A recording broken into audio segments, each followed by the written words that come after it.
अगले कुछ दिनों के दौरान कई राज्यों में बारिश और गरज चमक के साथ तूफान आने की संभावना है। खासकर उत्तर और पूर्वी भारत में बारिश के आसार रहेंगे, जबकि दक्षिण में गर्मी का असर कम हो रहा है।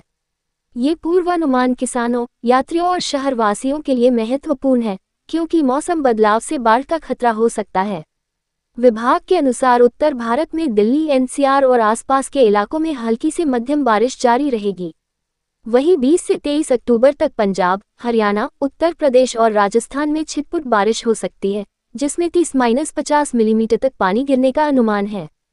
तापमान 18-33 डिग्री सेल्सियस के बीच रहेगा। मौसम विभाग ने पहाड़ी इलाकों जैसे हिमाचल और जम्मू कश्मीर में भूस्खलन होने का अलर्ट जारी किया है। दिल्ली में सुबह का कोहरा भी कुछ राहत दे सकता है, लेकिन प्रदूषण स्तर पर नजर रखनी होगी। महकमे के मुताबिक पूर्वी और पूर्वोत्तर भारत में बंगाल, बिहार, झारखंड और ओडिशा में तेज बारिश का दौर चलेगा। 22 अक्टूबर को कोलकाता और पटना जैसे शहरों में 40-60 मिलीमीटर बारिश रिकॉर्ड हो सकती है, जो बाढ़ की स्थिति पैदा कर सकती है। गरज चमक वाले बादल और तेज हवाएं 30-40 किलोमीटर घंटा की रफ्तार से चलेंगी। असम और मेघालय में भारी वर्षा से नदियां उफान पर आ सकती हैं। यात्रा करने वालों को सावधानी बरतनी चाहिए, क्योंकि हवाई और रेल सेवाओं पर असर पड़ सकता है।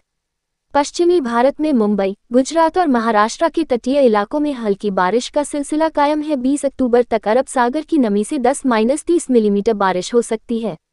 तापमान 24-31 डिग्री के दायरे में रहेगा। गोवा और दमन जैसे क्षेत्रों में आर्द्रता ज्यादा रहेगी, जो स्वास्थ्य समस्याएं बढ़ा सकती है। मौसम विभाग ने मछुआरों को समुद्र में न जाने की सलाह दी है, क्योंकि चक्रवात का कोई खतरा नहीं, लेकिन लहरें ऊंची रहेंगी। विभाग के अनुसार दक्षिण भारत में चेन्नई, बेंगलुरु और केरल में मौसम सुहाना रहेगा। वहीं 15-21 अक्टूबर तक तमिलनाडु और कर्नाटक में हल्की फुहारें पड़ सकती हैं, लेकिन ज्यादातर जगहें धूप वाली रहेंगी।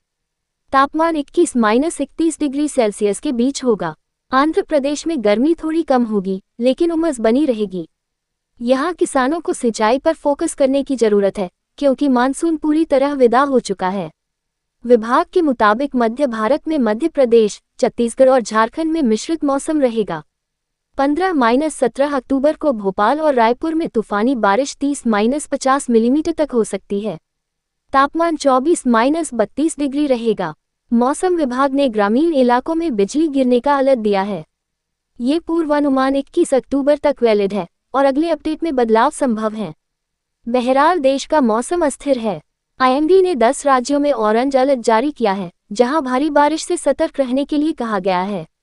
विशेषज्ञों का कहना है कि जलवायु परिवर्तन से ऐसे उतार चढ़ाव बढ़ रहे हैं। आईएमडी यानी भारत मौसम विज्ञान विभाग ने बंगाल की खाड़ी के ऊपर चक्रवाती परिसंचरण के कारण अंडमान निकोबार द्वीप समूह के लिए चक्रवात का अलर्ट जारी किया है, जिसके 21 अक्टूबर से जोर पकड़ने का अनुमान है। अधिकारियों ने सोमवार को कहा कि इस मौसम प्रणाली की वजह से क्षेत्र में 23 अक्टूबर तक भारी बारिश होने का पूर्वानुमान है, जिसके मद्देनजर स्थानीय बंदरगाहों के लिए चेतावनी जारी की गई है। इस बीच आईएमडी ने कहा कि तमिलनाडु में दीपावली के दिन 100 मिलीमीटर से अधिक बारिश होने का पूर्वानुमान है। आईएमडी ने रविवार को एक बुलेटिन में चेतावनी दी कि 22 अक्टूबर के आसपास दक्षिण पूर्वी बंगाल की खाड़ी के ऊपर कम दबाव का क्षेत्र बनने का अनुमान है। विभाग ने कहा कि एरोड, नीलगिरी, कोयम्बटूर, तिरुपुर, दिंडीगुल, थेनी, मदुरै, विरुधुनगर, रामनाथपुरम, शिवगंगा, पुदुकोट्टई, तंजावुर, तिरुवरूर, कराईकल, मयिलादुथुराई, विल्लुपुरम, कांचीपुरम, चेंगलपट्टू, कुडालोर और नागपट्टिनम के कुछ हिस्सों में 63.4 मिलीमीटर से लेकर 112.5 मिलीमीटर तक बारिश होने का पूर्वानुमान है। उत्तराखंड का मौसम 20 अक्टूबर उत्तराखंड में आज मौसम साफ रहेगा। रविवार को दिन के समय तेज धूप निकलने से तापमान में बढ़ोतरी हुई, जबकि सुबह और शाम के समय हल्की ठंड बरकरार है। दीपावली के मौके पर आज प्रदेश में मौसम शुष्क रहने की संभावना है। मंगलवार से मौसम का मिजाज बदल सकता है। प्रदेश में इन दिनों लगातार चटक धूप खिल रही है और दिन के समय तपिश का एहसास भी हो रहा है। रविवार को धूप तेज होने की वजह से गर्मी महसूस की गई, जबकि सुबह और शाम की ठंड बरकरार है। मौसम विज्ञान केंद्र के अनुसार मंगलवार से पश्चिमी विक्षोभ के सक्रिय होने की संभावना है। मैदानी जिलों में आंशिक बादल छाने की उम्मीद है, जबकि पर्वतीय क्षेत्रों में हल्की बारिश या और बर्फबारी के आसार हैं। इससे तापमान में गिरावट आने की भी संभावना है।